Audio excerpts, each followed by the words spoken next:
নমস্কার পশুপালক ভাই ও বন্ধুরা। আমরা ছাগলের জন্য এবছর এই মাঠটাতে ধনচে চাষ করেছি।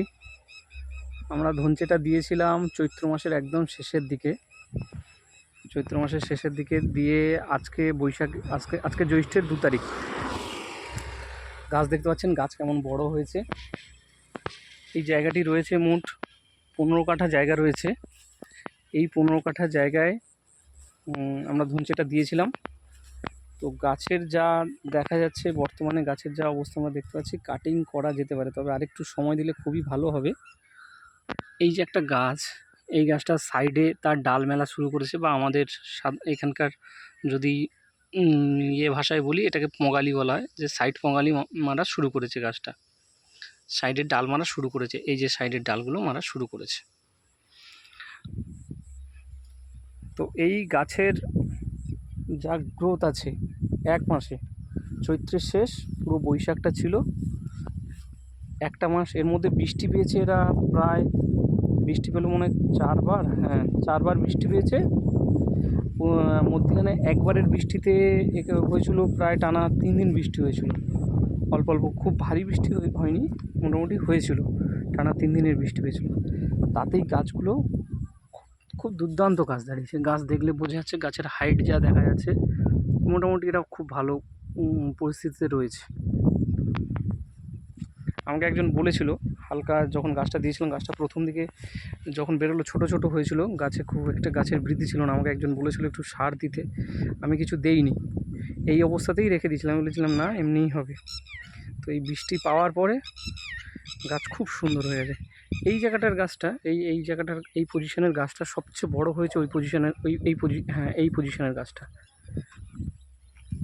এটা এই কারণে এই গাছটা প্রথম থেকেই এই গাছটা বড় হয়েছে, অন্য গাছ এত বড় হয়নি, প্রথম ওরাই এত বড় হয়েছিল। কারণ আমরা যেটা মনে হয়েছিল, ওই জায়গাটা একটা খড় স্ট্রাইক ছিল, খড়টা আমরা সরিয়ে দিয়ে হাল হয়েছিল। তো ওই জায়গাটা খুব ভেজা এবং স্যাঁতস্যাঁতে জায়গা ছিল। আমাদের এই কারণেই মনে হয়েছিল যে ওই স্যাঁতস্যাঁতে থাকার জন্য এই খড়টা ছিল ওখানে। এই স্যাঁতস্যাঁতে হওয়ার কারণেই গাছটা ওইখানে তাড়াতাড়ি বৃদ্ধি হয়েছিল। খুব বড়, ওই সবচেয়ে বড় গাছ হয়েছে ওইখানে, এবং সবচেয়ে ঘন গাছ হয়েছে। আমরা টোটাল এই 15 কাঠা জমিতে আমরা 6 কিলো দানা কিনে নিয়ে এসেছিলাম, আর আগে থেকে ছিল 2 কিলো দানা, টোটাল 8 কিলো দানা এটাই মেরেছি আমরা 15 কাঠা জায়গাতে। আমাদের এই আজকে জ্যৈষ্ঠের 2 তারিখ, আগামী পরশু দিন বৃষ্টি হয়েছিল, তাই আমাদের আরেকটা জায়গা হাল হয়নি। না হলে যদি 1-2 দিন রোদ দেয়, সেই জায়গাটিও হাল হয়ে যাবে। হাল হয়ে গেলে ওটা 1.5 বিঘে জায়গা আছে, ওই 1.5 বিঘেটাতে আমরা ধনচে দেবো, দিয়ে এবছর পুরোপুরি ধনচে খাওয়াবো আমরা ছাগলকে। কিন্তু আমাদের সব জায়গার গাছ খুব ভালো হয়েছে, কিন্তু এই দিকটায় এসে, এই দিকটায় দানাও একটু হালকা হয়েছিল, তাই একটু গাছ কম হয়েছিল। ওই দিকটায় দানাটা আমরা বেশি মেরেছি বলে গাছটা ঘন গাছ হয়েছে। গাছটা ঘন মারলেও সুবিধা আছে, তাহলে জমিতে ঘাস হওয়ার যে প্রবণতা রয়েছে, ঘাস যে বেশি হয়, সেই ঘাসটা কমে যাবে। আর যদি গাছ ঘন না হয়, তাহলে মধ্যে মধ্যে ঘাস হবে। এই যে এই জায়গাগুলোর গাছের গোড়ায় ঘাস হয়েছে, মোটামুটি ভিতরে ঘাস হয়েছে, কিন্তু ওই দিকের গাছগুলোতে কোনো ঘাস হয়নি। আরেকটা বিষয় আপনাদেরকে দেখাই, এই যে ধনচে গাছ হয়েছে এই জায়গাটার একদম এটা শেষের মাথা, এই শেষের মাথায় যেটা হয়েছে, ওখানে একটা বাঁশ ঝাড় আছে।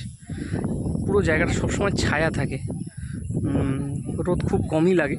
সেই জায়গাটায় গাছই হয়নি। এই যে পজিশনটা, এই পজিশনটা নিয়ে এই জায়গাটায় কোনো গাছই হয়নি।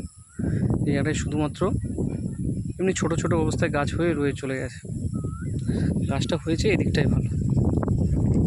এই লম্বা করে দেখলে রাস্তা থেকে একদম এই পর্যন্ত 15 কাঠা জায়গায় আমাদের এই ধনচেটা হয়েছে।